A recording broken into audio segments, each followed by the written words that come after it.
মৰমৰ ছাত্ৰ-ছাত্ৰীসকল education for U চেনেলৰ নতুন এটা ভিডিঅ'লৈ তোমালোক সকলোকে পুনৰ এবাৰ স্বাগতম জনাইছোঁ। আজি আমি তোমালোকৰ পঞ্চম শ্ৰেণীৰ ইংৰাজী পাঠ্যপুথিৰ সামৱান নামৰ যিটো কবিতা আছে সেই কবিতাটোৰ অৰ্থসহ আলোচনা কৰিম। কবিতাটোৰ প্ৰথমতে কি দিছে চোৱাচোন, লেটছ ৰিচাইট দ্য পয়েম। ইয়াৰ মানে হৈছে কবিতাটো আবৃত্তি কৰোঁ আহা। এতিয়া ইয়াত এটা কবিতা দিছে, কবিতাটোৰ নাম হৈছে সামৱান আৰু কবিতাটোৰ কবি হৈছে ৱাল্টাৰ ডি লা মেৰ। এতিয়া কবিতাটো পঢ়াৰ আগতে আমি কবিতাটোৰ যিবিলাক শব্দ আমি টান পাওঁ বা যিবিলাক শব্দৰ অৰ্থ আমি জানিব লাগে সেই শব্দসমূহৰ অৰ্থ মই কাষতে তোমালোকক এখন লিষ্ট বনাই লিখি দিছোঁ। সেই শব্দ অৰ্থবোৰ চাই তোমালোকে নিজৰ নিজৰ বহীত লিখি ল'বা আৰু মনত ৰাখিবলৈ চেষ্টা কৰিবা। এতিয়া আমি শব্দ অৰ্থসমূহ প্ৰথমে চাই লওঁ। সামৱান মানে হৈছে কোনোবা। কেম মানে আহিছিল। নকিং শব্দৰ অৰ্থ হৈছে টোকৰ মৰা। উই শব্দৰ অৰ্থ নিচেই সৰু বা আমি স্মল শব্দটোকো সৰু বুলি ক'ব পাৰোঁ। চিয়'ৰ মানে নিশ্চিত। লিচেন মানে হৈছে শুনা আৰু লিচেণ্ড মানে হৈছে শুনিছিলোঁ। অপেণ্ড মানে খুলিছিলোঁ। লুকড মানে হ'ল দেখিছিলোঁ বা চাইছিলোঁ। ইয়াৰ পিছত চোৱা লেফ্ট মানে বাওঁফালে আৰু ৰাইট মানে সোঁফালে।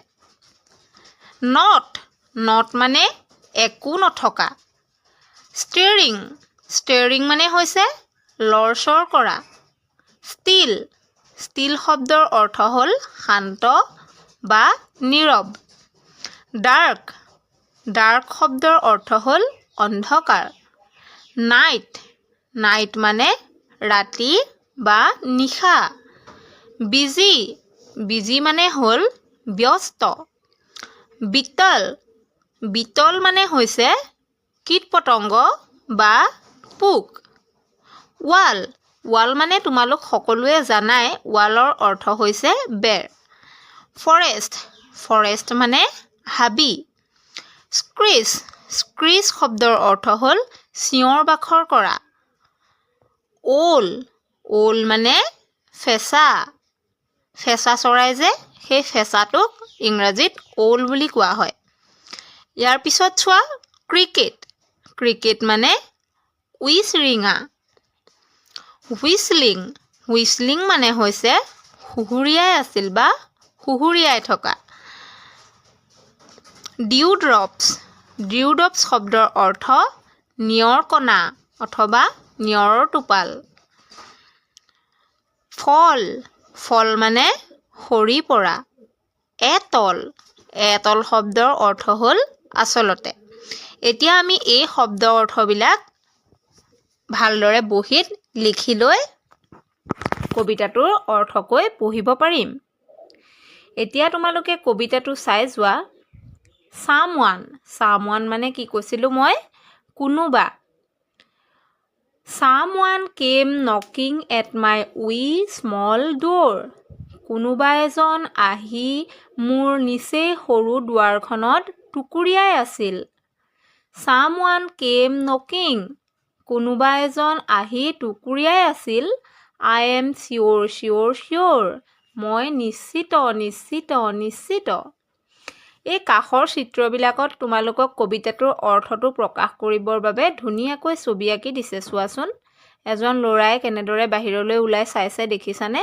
সেই ল'ৰাজনৰ ভাষাৰেই কবিয়ে কবিতাটোৰ কথাবিলাক প্ৰকাশ কৰিছে। ল'ৰাজনে কৈছে যে মোৰ সৰু দুৱাৰখনত কোনোবাই আহি টুকুৰিয়াই আছিল, সেই কথাটো মই নিশ্চিত আছিলোঁ। ইয়াৰ পিছত কি কৈছে চোৱা। I listened. মই শুনিছিলোঁ। I opened. মই খুলিছিলোঁ। ইয়াত দুৱাৰখন খোলাৰ কথা কৈছে। I looked to left and right. মই বাওঁফালে আৰু সোঁফালে চাইছিলোঁ। but not there was a stirring, কিন্তু তাত একো লৰচৰ কৰি থকা বস্তু নাছিল।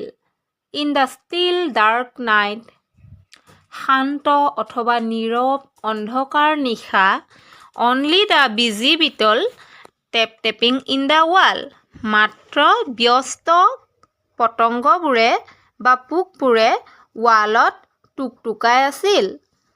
Only from the forest the screech owls call, মাত্ৰ হাবিৰ পৰা ফেঁচাৰ আমনিদায়ক শব্দবোৰ আহিছিল বা আমনিদায়ক শব্দবোৰ শুনা গৈছিল। Only the cricket whistling, আৰু মাত্ৰ উইচিৰিঙাবোৰে সুহুৰিয়াই আছিল।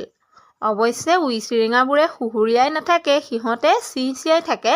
সেই শব্দটোকে চিঞাই থকাটোকে বা উইচিৰিঙাৰ মাতটোকে কবিতাটোত শুৱনিভাৱে প্ৰকাশ কৰিবৰ বাবে কবিয়ে হুইচলিং শব্দটোৰ ব্যৱহাৰ কৰিছে। Only the cricket whistling, মাত্ৰ উইচিৰিঙাবোৰে সুহুৰিয়াই আছিল। While the dewdrops fall, যেতিয়া নিয়ৰৰ কণাবোৰ সৰিছিল বা নিয়ৰৰ টোপালবোৰ সৰিছিল।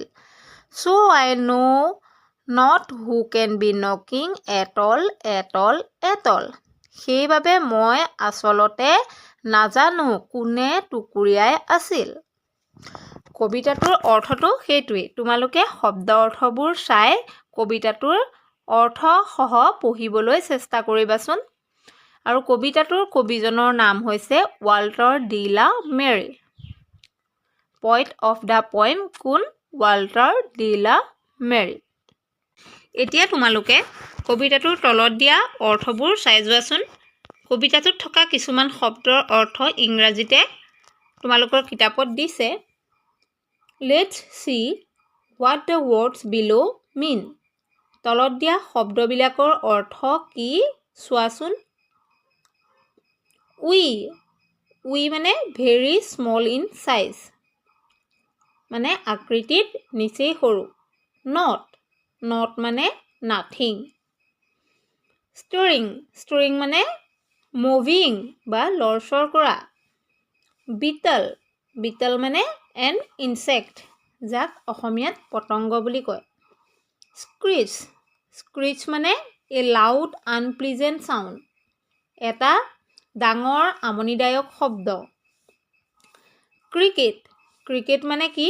এ স্মল জাম্পিং ইনচেক্ট, এটা জঁপিয়াই ফুৰা সৰু পোক। That makes a loud sound, যিটোৱে ডাঙৰ শব্দ কৰে।